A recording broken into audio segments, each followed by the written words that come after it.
Hello बच्चों, welcome to the channel. This side Vikas Chaudhary. तो क्या आप बच्चों ने पता कर लिया है बेटा जी कौन से वो टॉपिक है जो नीट के अंदर आते हैं, ये जिसको हमें पढ़ना है, और कौन से वो टॉपिक है जिसमें प्रीवियस ईयर से क्वेश्चन पूछा है? तो अगर हाँ तो बहुत बढ़िया, और अगर अभी आपको कंफ्यूजन है, ये नहीं पता चल पाया है, तो आज की वीडियो आपकी इसी चीज के लिए है बेटा। मैं आज आपको देने वाला हूं इंपॉर्टेंट इनसाइट फॉर नीट 2026, जिसमें आज का चैप्टर है वर्क पावर एनर्जी। इससे पहले बेटा और चैप्टर्स की वीडियो चैनल पर अपलोड हो गई है, आप जाइए उसको देखिए।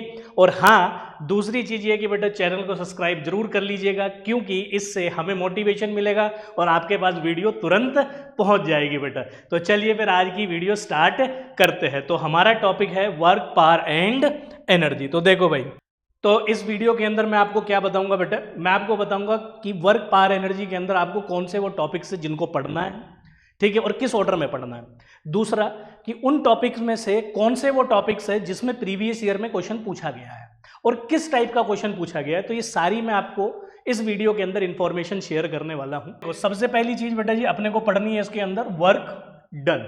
अब वर्क डन जो है अपने से तीन टाइप का इसमें पूछा जाता है। पहला कांस्टेंट फोर्स, ठीक है मेरे भाई, कांस्टेंट फोर्स की वजह से वर्क डन पूछ सकता है। तो जब कांस्टेंट फोर्स से वर्क डन पूछेगा तो उसका फॉर्मूला क्या रहेगा sir? F vector dot S vector. ये वेक्टर फॉर्म में है, और अगर आप इसको वेक्टर फॉर्म में नहीं लिखना चाहते तो आप इसको क्या लिख सकते हो sir? F S cos theta.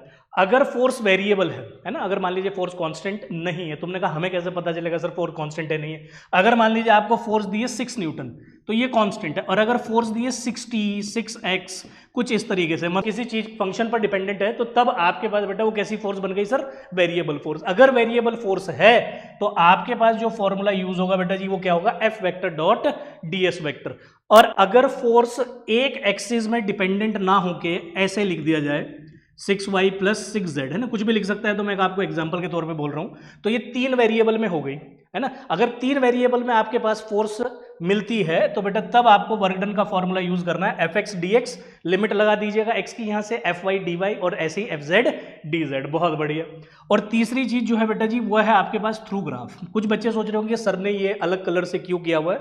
ये अलग कलर से इसलिए किया हुआ बेटा, ये बताने के लिए कि ये वो टॉपिक्स है जो अलग कलर से किए गए हैं जिन पर प्रीवियस ईयर, अब कौन से ईयर की मैं बात कर रहा हूं? लास्ट 13 ईयर का एनालिसिस मैं आपको दे रहा हूं। तो लास्ट 13 ईयर में इन टॉपिक से क्वेश्चन पूछा गया है। तुमने कहा बहुत बढ़िया सर, ये तो काम अच्छा हो गया। बिल्कुल। तो बेटा जी आपने ध्यान देना है, कांस्टेंट फोर्स और वेरिएबल फोर्स में प्रीवियस ईयर में क्वेश्चन आ चुका है बेटा 13 ईयर्स में। अब ये फॉर्मूला आप याद कर लेंगे, बहुत बढ़िया। अगर थ्रू ग्राफ है ना, तो आपका वो वर्क डन थ्रू ग्राफ भी बोल सकता है। ग्राफ हो सकता है एफ एक्स के बीच का, तो इसका जो एरिया है वो आपको क्या देगा? जो इसका एरिया है वो आपको क्या देगा बेटा जी? वो आपको वर्क डन देगा। बहुत बढ़िया सर। पहली चीज आपने ये पढ़ ली, बिल्कुल पढ़ ली। दूसरी चीज किसको आपको सेकंड क्या पढ़ना है इसके अंदर? That is your kinetic energy and potential energy. Kinetic energy का फॉर्मूला क्या है हमारे पास? हाफ एम वी स्क्वायर, वो यहाँ लिखा है। और ऐसे ही पोटेंशियल एनर्जी के बेटा जी अलग अलग फॉर्मूले होते हैं, है ना। पोटेंशियल एनर्जी का आप जो फॉर्मूला लिखेंगे वो दो तरीके से लिखेंगे। एक इलास्टिक पोटेंशियल एनर्जी का फॉर्मूला लिखेंगे, ग्रेविटेशनल पोटेंशियल एनर्जी का फॉर्मूला लिखेंगे। इलास्टिक पोटेंशियल एनर्जी का जो जनरल फॉर्मूला है वो बेटा जी आपका के एक्स डी एक्स है। जब आप के कॉमन ले लेंगे, एक्स डी एक्स को इंटीग्रेट करेंगे तो हाफ एक्स स्क्वायर आएगा। कुछ बच्चों को क्वेश्चन हो सकता है सर हम इसी को डायरेक्ट याद कर ले, कर सकते हो अगर लिमिट 0 से x है। अगर कल को लिमिट कहीं x1 से x2 हो गई, मान लीजिए कि मैंने किसी स्प्रिंग को 5 मीटर खींचा, अब 5 से 15 और खींचा, तो इसमें इनिशियल लिमिट 5 हो गई ना, और फाइनल लिमिट कितनी होगी सर? 15। तो आपकी लिमिट कहां से कहां होगी? 5 से 15। तो तब आप इस फॉर्मूले को यूज नहीं कर सकते ना बेटा, ये तब यूज कर सकते हो जब x इनिशियली कितना था? 0। बहुत बढ़िया। अगला फॉर्मूला कौन सा है भाई? ग्रेविटेशनल पोटेंशियल एनर्जी का। तो सर ग्रेविटेशनल पोटेंशियल एनर्जी का क्या फॉर्मूला याद रखना है? mgh। इसमें इलास्टिक पोटेंशियल एनर्जी पर माने कि हाफ के एक्स स्क्वायर पे क्वेश्चन प्रीवियस ईयर में आ चुका है। ग्रेविटेशनल पोटेंशियल एनर्जी पे कोई डायरेक्ट क्वेश्चन नहीं आया। तीसरी चीज बेटा हमें क्या पढ़नी है इसमें कि सर थर्ड हमें पढ़ना है conservative force and non conservative force. तो कंजर्वेटिव फोर्सेज कौन सी होती है? जो पाथ इंडिपेंडेंट होती है ना। नॉन कंजर्वेटिव फोर्स कौन सी होती है? जो पाथ डिपेंडेंट होती है। ठीक है, तो ये इसके रिलेटेड 3 से 4 पॉइंट है। कंजर्वेटिव फोर्स में मैकेनिकल एनर्जी कंजर्व्ड होती है, नॉन कंजर्वेटिव फोर्स में मैकेनिकल एनर्जी कंजर्व्ड नहीं होती है। Gravitational force, elastic force, electrostatic force जो है बेटा वो कंजर्वेटिव फोर्स है ना। Friction force, air resistance force, ये जितनी भी है ये सब नॉन कंजर्वेटिव फोर्स है। तो आप इसको एक बार गो थ्रू कर लेंगे। ये हमारा तीसरा टॉपिक है जिसमें पढ़ना है। फोर्थ बेटा जिसमें हमें पढ़ना है work energy theorem. Work energy theorem को आपने दो तरीके से देखना है बेटा। एक वर्क एनर्जी थ्योरम यूज होगा आपका कांस्टेंट फोर्स के लिए, जो आप सब बच्चों ने फॉर्मूला देखा है कि work done is equal to change in kinetic energy. अगर फोर्स कांस्टेंट नहीं है तो वर्क डन को आप कैसे लिखेंगे, F vector dot S vector ना लिख के integration of F vector dot D S vector, तो तब वो किसके बराबर हो जाएगा, चेंज इन काइनेटिक एनर्जी के। और इसके ऊपर बेटा प्रीवियस ईयर लास्ट 13 ईयर्स में क्वेश्चन पूछा गया है। आगे बेटा हमें पढ़ना है इसमें चेंज इन पोटेंशियल एनर्जी। ठीक, चेंज इन पोटेंशियल एनर्जी बोल सकते हैं, और इसको हम बोल सकते हैं work done through work done by conservative force. Conservative force, conservative force का जो वर्क डन होता है वो चेंज इन पोटेंशियल एनर्जी के बराबर होता है। बहुत इंपॉर्टेंट रिलेशन है, इसी से एक और रिलेशन निकल के आता है, and that is a relation between conservative force and potential energy, है ना। तो ये रिलेशन क्या है हमारा, relation between conservative force and potential energy. क्या रिलेशन है अपने पास, that is F is equals to minus D U by D R. इसी फॉर्मूले को आप बेटा अगर 3 वेरिएबल है तो सर हम इसको और क्या भी लिख सकते हैं, इसको आप लिख सकते हो minus partial differentiation with respect to X plus partial differentiation Y partial differentiation with Z and U. इसका मतलब क्या हुआ, अगर मान लीजिए कि u आपको गिवन है सिर्फ -3x², तो बेटा जी आप फॉर्मूला यूज कर लेंगे ये वाला, है ना, minus D you by D x वाला। और अगर मान लीजिए कि आपको पोटेंशियल एनर्जी गिवन है माइनस या प्लस y², है ना, या फिर आपको पोटेंशियल एनर्जी गिवन है -3xyz, तो अगर ऐसी सिचुएशन आएगी तो बेटा जी आपको ये वाला फॉर्मूला यूज करना है, पार्शियल डिफरेंशिएशन वाला। बहुत बढ़िया सर, तो ये आपने फॉर्मूला याद रख लेना है। आगे बढ़ते हैं अगली चीज, तो जैसे कि मैं आपको 6 टॉपिक बता दिया हूं उसमें, तो ये 6 टॉपिक तो आपको वन आफ्टर दी अदर पढ़ना है। उसके बाद 7th टॉपिक क्या पढ़ना है अपने को, वर्क पावर एनर्जी में, that is mechanical energy and its conservation. Mechanical energy किसको बोलते हैं, sum of kinetic energy and potential energy, sum of change of kinetic energy and change of potential energy. Conservative force कब होगी, जब कोई non conservative और external force नहीं होगी, है ना। मैकेनिकल एनर्जी कंजर्व्ड है बेटा, बहुत बढ़िया। तो इसको आप अच्छे से पढ़ लेंगे, इसमें प्रीवियस ईयर पे क्वेश्चन आया हुआ है। पावर मोस्ट इंपॉर्टेंट टॉपिक है, इसके अंदर पावर पे भर भर के क्वेश्चन है लास्ट ईयर्स में, अगर आप देखेंगे तो पावर के अंदर अपने को सर क्या क्या पढ़ना है मेरे भाई, पावर के अंदर आपको बेटा 3 चीजें पढ़नी है। एक आप इंस्टेंटेनियस पावर, फॉर्मूला में सामने लिख दिया हूं, है ना, D W by D T, और F vector dot V vector, F vector dot V vector पे क्वेश्चंस आए हैं। ठीक, दूसरा एवरेज पावर, एवरेज पावर का क्या होता है, total work upon total time. बिल्कुल सही बात सर। अब मान लीजिए कि कल को आपको टोटल वर्क निकालना पड़ गया और पावर दे दी इंस्टेंटेनियस, तो हम कौन सा फॉर्मूला यूज करेंगे सर, इंटीग्रेशन में पी डी टी और डिवीजन में T2 माइनस T1, ये चेंज इन टाइम। बहुत बढ़िया। Area under power time graph जो है वो वर्क डन देता है, इस बात को भी ध्यान रख लेंगे बेटा। तो इसके अंदर अगर मैं पावर पढ़ूंगा तो मैं पावर में 3 चीजें पढ़ूंगा, इंस्टेंटेनियस, एवरेज और एरिया। ठीक, तुमने कहा बहुत बढ़िया सर, बात समझ में आई। और एक टॉपिक और देख लेंगे, ये टॉपिक पे भी क्वेश्चन नहीं आया है प्रीवियस ईयर में, पर इंपॉर्टेंट टॉपिक है। क्या टॉपिक है आपका, कि भाई आपका पंप के थ्रू मैं कितना वाटर ड्रॉ कर पाता हूं, उसका फॉर्मूला क्या होगा। पावर का फॉर्मूला तो वर्क डन अपॉन टाइम ही है, तो इसको तो आपने डीएम बाई डी टी लिखना है, और ब्रैकेट में इस फॉर्मूले को और याद रख लेंगे, GH प्लस हाफ mv²। तुमने कहा सर इसको थोड़ा इलेबोरेट कर दो। मान लीजिए कि आपके पास कोई एक बेटा पंप है, ठीक है, ये हमारे पास पंप है और ये यहाँ से वाटर को ड्रॉ कर रहा है, ठीक है, कुछ ऐसे करके हमारे पास पंप है, ठीक है। अब जब ये ड्रॉ करता है तो ये हाइट है h, ठीक है। अब एकदम से तो सारा पानी ऊपर उठा नहीं देगा, तो मैंने मान लिया कि डीएम वाटर वो एक बार में यहाँ से क्या कर रहा है बेटा जी, पंप अप कर रहा है, तो यहाँ से करेगा, तो जैसे यहाँ से डीएम और उसको कितने टाइम लगा ऊपर तक जाने में dt, और यहाँ से वो पानी बाहर आ गया, ठीक है। तो बाहर कितनी वेलोसिटी से आ गया सर, v वेलोसिटी से, तो तब आपके पास ये फॉर्मूला है DM by D T GH plus half v²। अगर मान लीजिए कि सिर्फ पानी ऊपर चढ़ता है और वो बाहर नहीं आता पाइप से, तो तब आपको v0 कर देना है, तो हमारा फॉर्मूला क्या हो जाएगा, dm gh बाय dt, ठीक है। तो ये आप सारी चीजें ध्यान रखेंगे। ये बेटा जी वो चीजें हैं जो आपके इस चैप्टर के अंदर आती है, और ये वो टॉपिक्स है जिनको आपने पढ़ के जाना है। और मैं आपको इसमें ये भी बता दिया साथ के साथ कि भाई कि उनमें से कौन से वो टॉपिक्स है जिनसे प्रीवियस ईयर में क्वेश्चन आया। तुमने कहा सही बात सर। अब दूसरा काम हमारा क्या है, हमें ये भी देखना है कि भैया कौन सा टॉपिक से कौन सा क्वेश्चन किस ईयर में आया है।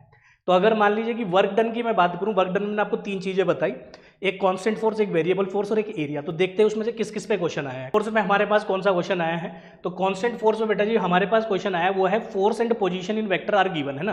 तो मान लीजिए कि आपको एफ वेक्टर दे दिया कुछ भी 3x, है ना, 3i cap plus 2j cap, और आपको पोजीशन भी दे दी कोई भी, मान लीजिए कि आपको एक पोजीशन r1 दे दी, एक पोजीशन r2 दे दी, और आपसे वर्क डन पूछ लिया बेटा। ऐसा क्वेश्चन कब आया आपके पास, 2013 और 2016 में, मतलब 2013 और 2016 में आपसे इस टाइप का क्वेश्चन पूछा है। तो मतलब ये डायरेक्ट फॉर्मूला बेस्ड क्वेश्चन आपके पास इन 2 ईयर्स में आया है। अगर मैं कांस्टेंट फोर्स की बात करूं, अगर सर अपन वेरिएबल फोर्स की बात करें तो वेरिएबल फोर्स में क्या दे दिया हमें, F as a function X दे दिया है ना।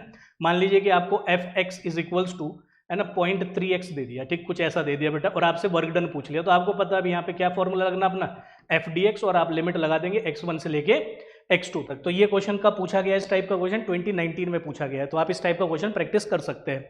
तीसरा, ग्राफ पर भी क्वेश्चन आया, और ग्राफ पे भी 2019 में ही क्वेश्चन आया है। इसमें जो मैं आपको बोला था एफ एक्स ग्राफ दे दिया है ना, और आपसे उसका वर्क डन है ना, उसका एरिया जो है बेटा वो आपको वर्क डन दे देगा। तुमने कहा सही बात सर, तो ये भाई आपके पास वर्क डन से क्वेश्चन आए हैं। अब अगर मैं बात करूं वर्क एनर्जी थ्योरम की, सर किसकी बात करें अपन, वर्क एनर्जी थ्योरम। तो वर्क एनर्जी थ्योरम में मैंने आपको बताया था कि 2 टाइप की वर्क एनर्जी थ्योरम यूज हो सकती है, एक कांस्टेंट फोर्स के लिए और एक वेरिएबल फोर्स के लिए। तो कांस्टेंट फोर्स पे क्वेश्चन है बेटा जी अपना, कांस्टेंट फोर्स पे क्या क्वेश्चन है कि भाई आपके पास kinetic energy of two cars given and brake applied, find ratio of force. मान लीजिए कि आपके पास एक कार ये जा रही है किसी काइनेटिक एनर्जी से, ऐसी एक और कार है बेटा जी, ये भी किसी काइनेटिक एनर्जी से जा रही है, दोनों की काइनेटिक एनर्जी आपको गिवन है, और इस पे हमने ब्रेक लगा दिया। तो अपन ब्रेक लगा दिया, तो ब्रेक लगने पे क्या हुआ, कुछ डिस्टेंस पे जाके रुक जाएगी। मान लीजिए कि मैंने आपको डिस्टेंस भी दे दी, तो आपसे क्या पूछ लिया, फोर्स का रेशियो पूछ लिया। बहुत डायरेक्ट क्वेश्चन है, पर कब पूछा गया है ना, प्रीवियस टू प्रीवियस ईयर 2024 के अंदर। अगला किस टाइप का क्वेश्चन पूछा है, F vector and S vector is given, initial kinetic energy is given. तो जैसे कि आपको पता है वर्क डन का फॉर्मूला क्या होता है, चेंज इन काइनेटिक एनर्जी। तो आपको फोर्स दे दिया है ना बेटा, आपको फोर्स भी दे दिया, एस भी दे दिया, ये भी दे दिया, और चेंज इन काइनेटिक एनर्जी का मतलब क्या हो गया sir, final kinetic energy minus initial kinetic energy, तो ये भी दे दी। तो आप इजीली फाइनल काइनेटिक एनर्जी यहाँ से निकाल सकते हैं। ये कब आया क्वेश्चन, लास्ट ईयर का क्वेश्चन है बेटा जी, इस टाइप का नहीं। तो आपको लास्ट ईयर में सिर्फ इसी टाइप का क्वेश्चन पूछा मेरे भाई, ठीक। आगे बढ़ते हैं।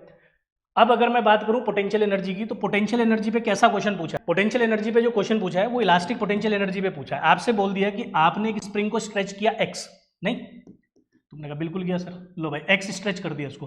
अब एक्स स्ट्रेच करने में कुछ पोटेंशियल एनर्जी आपकी खर्च होगी, मान लो यू, ठीक। अब आपने इसको फर्दर और एक्स स्ट्रेच कर दिया, तो बताओ अब कितनी पोटेंशियल एनर्जी खर्च होगी। तो अब इसमें पहली पोजीशन क्या होगी, एक्स, अब नई पोजीशन क्या होगी, एक्स एफ। तो आप इसमें कौन सा फॉर्मूला यूज करोगे, जो मैंने आपको जनरल में दिया था कि एक्स डी एक्स, तो पहली पोजीशन एक्स और फाइनल पोजीशन कितनी होगी सर, एक्स एफ। तो आपको यहां से क्या मिल जाएगी, अपनी फाइनल पोटेंशियल एनर्जी मिल जाएगी। बस इतना सा काम करना है। इस टाइप का क्वेश्चन आपका 2023 में आया है। अब अगर मैं बात करूं दूसरे क्वेश्चन की, तो two spring stretched by the same force and to the same length, उसमें K1 is greater than K2 है, आपको वर्क डन पूछ दिया, तो डायरेक्ट क्वेश्चन हो गया भाई, वर्क डन जो है पोटेंशियल एनर्जी के बराबर है, हाफ kx² है, आपको K का रिलेशन दे रखा है, स्ट्रेच सेम की है, दोनों का रेशियो पूछ लिया। डायरेक्ट कब आया था ये क्वेश्चन अपने पास, 2015 पे। तो आप देखो कि किस टाइप के क्वेश्चन वो आपसे पूछ रहा है बेटा जी, ठीक है। मैं इसमें आपको सारा डिटेल देते हुए चल रहा हूँ, बहुत ही इंपॉर्टेंट वीडियो है आप बच्चों के लिए। आपकी प्रिपरेशन में अगर आप ध्यान से देखते हो, तो लास्ट तक देखते हो, तो आपको बहुत ज़्यादा बूस्ट करेगा बेटा जी, ठीक है। आगे चलते, mechanical energy and its conservation. इसके ऊपर जो क्वेश्चन पूछा है वो क्या पूछा है, rebounding from earth after losing 50%, ठीक। क्या बोला कि एक बॉल को ड्रॉप किया, वो अर्थ पे गई, ठीक है, नीचे गई, किसी h हाइट से ड्रॉप कर दिया, तुमने कहा बहुत बढ़िया सर कर दिया, क्या होने वाला, नीचे जाएगी। नीचे जाएगी, कौन सी एनर्जी होगी यहाँ पे, पोटेंशियल एनर्जी। नीचे जाएगी, कौन सी होगी, काइनेटिक एनर्जी। तो जो काइनेटिक एनर्जी इसमें 50% लॉस हो गया, तो बताओ किस हाइट तक आई, कंजर्वेशन ऑफ एनर्जी। तुमने कहा सही बात सर। तो मैकेनिकल एनर्जी का कंजर्वेशन आप कर लेंगे। 2024 में इस टाइप का क्वेश्चन पूछा है, drop of rain falling from a height, find the work done by the gravitation and resistive force. Gravitation ने कितना काम किया होगा, वो पोटेंशियल एनर्जी के बराबर होगा बेटा जी। और रेजिस्टिव फोर्स का आप कैसे निकाल लोगे, रेजिस्टिव फोर्स का निकालोगे कंजर्वेशन ऑफ एनर्जी से, है ना। मैकेनिकल एनर्जी किसके, कंजर्वेशन ऑफ मैकेनिकल एनर्जी क्या कहता है, kinetic energy plus potential energy is equals to 0, ठीक है। 2017 में ये क्वेश्चन आया है। पावर पे मैं आपको पहले ही बोल दिया था कि पावर इंपॉर्टेंट है, इंस्टेंटेनियस पावर पे और आपके पास एवरेज पावर पे। मैंने क्या बोला था, इसमें भर भर के क्वेश्चन आए, हर ईयर में आ जाता है ऑलमोस्ट। इंस्टेंटेनियस का बेटा आपके पास 16 में भी आया है, 23 में भी आया है, 24 में भी आया है। क्वेश्चन क्या है, सिंपल वैल्यू बेस्ड प्रॉब्लम है। आपको एफ वेक्टर दिया हुआ है, वी वेक्टर दिया हुआ है, डॉट प्रोडक्ट करो, आंसर पाओ, ठीक है।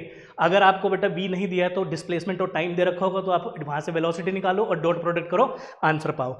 एवरेज पावर कौन सा हो गया बेटा जी, total work done upon total time. 2013 में आया, 15 में आया, 21 में आया, 22 में आया।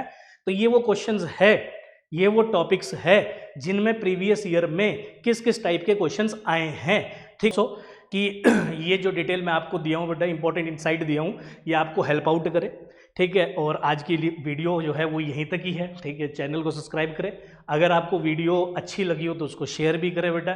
तो आज के लिए फिर इतना ही रखते, will see in the next video, till that time bye bye.